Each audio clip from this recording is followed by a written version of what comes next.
Hey, this is Rich from Tennessee Homestead. I had to go ahead and put this one out. I just got done meeting with a fellow at neighbor of mine,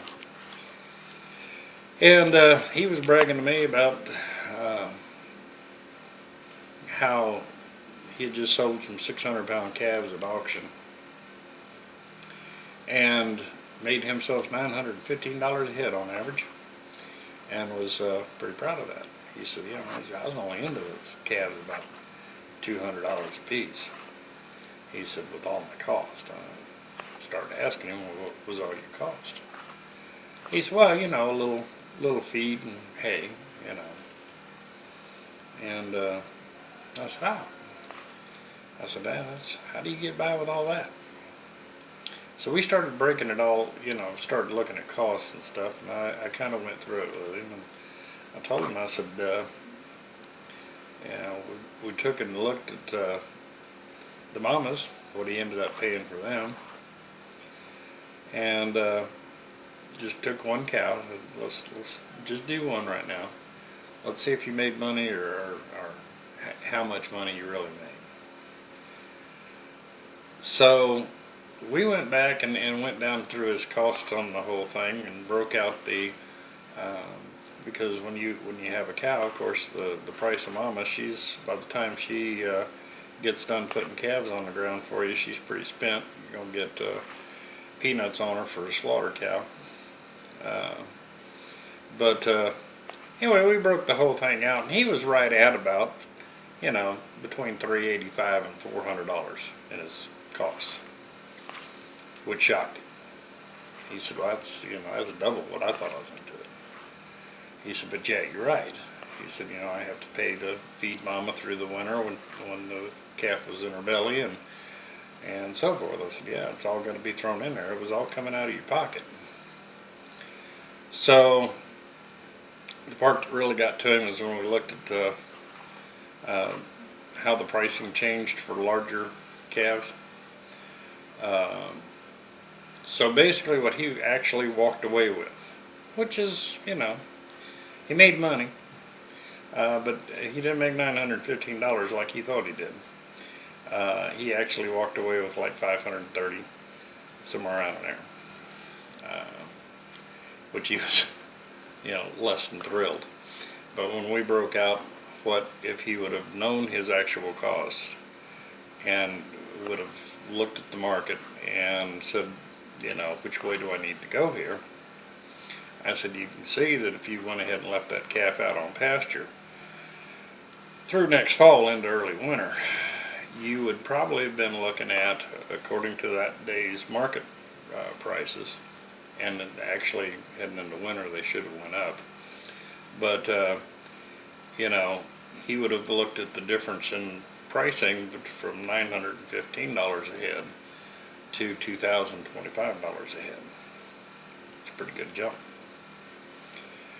And with the same cost, because all he'd have been doing was letting that calf sit out there and eat grass.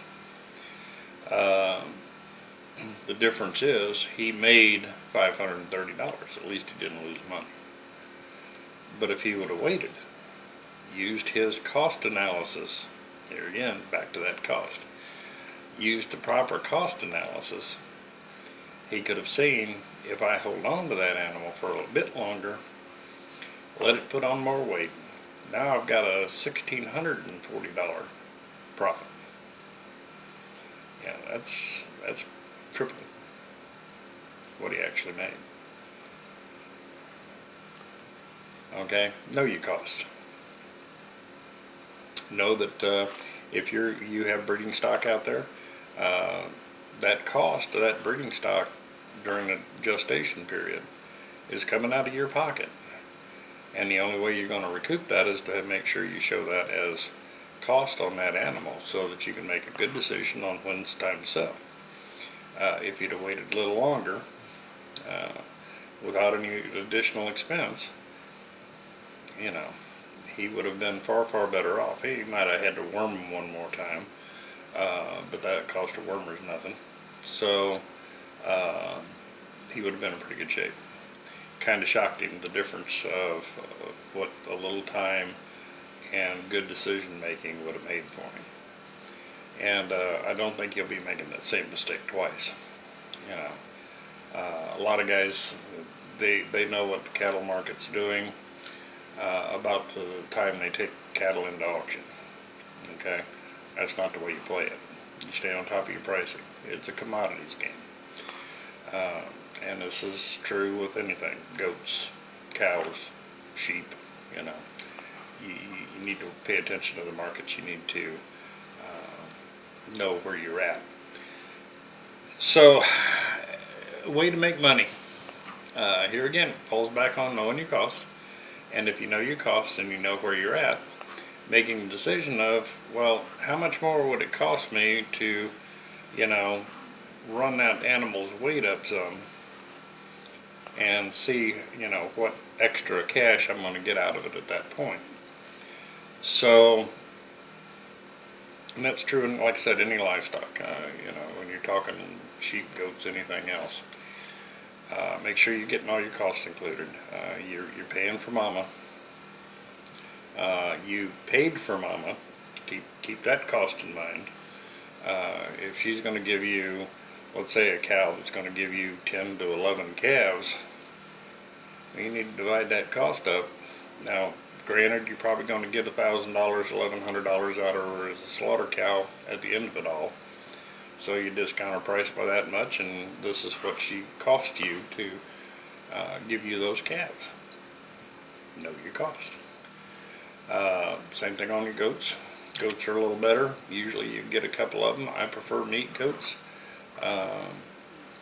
primarily because they market about the same as cattle do.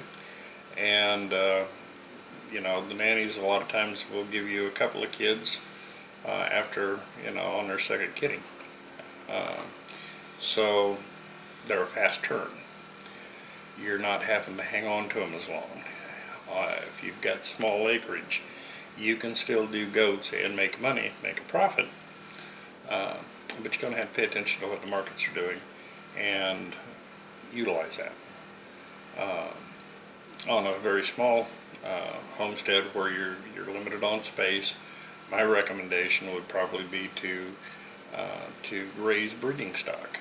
You know, get yourself some registered boars or something like that, and go ahead and breed them off, and then you'll be able to sell registered kids at a lot higher price.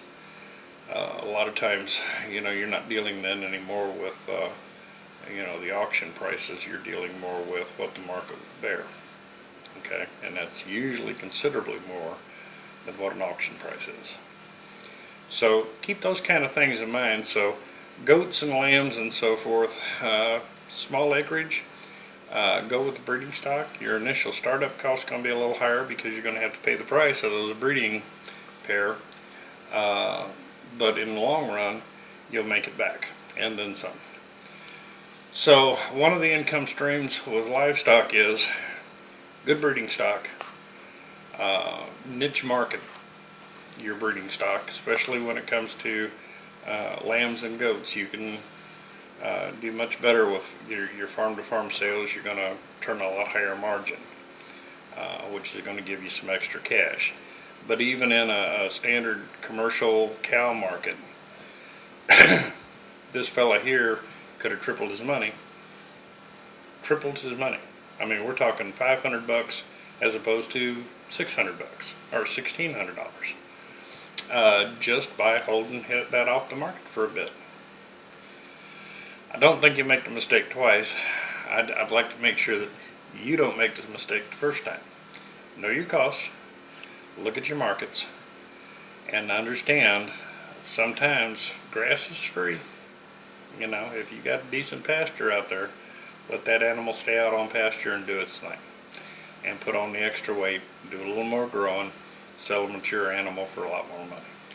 Alrighty, this is Rich from Tennessee Homestead. This is kind of going to cover the four-legged variety of income because you're kind of in a box with that.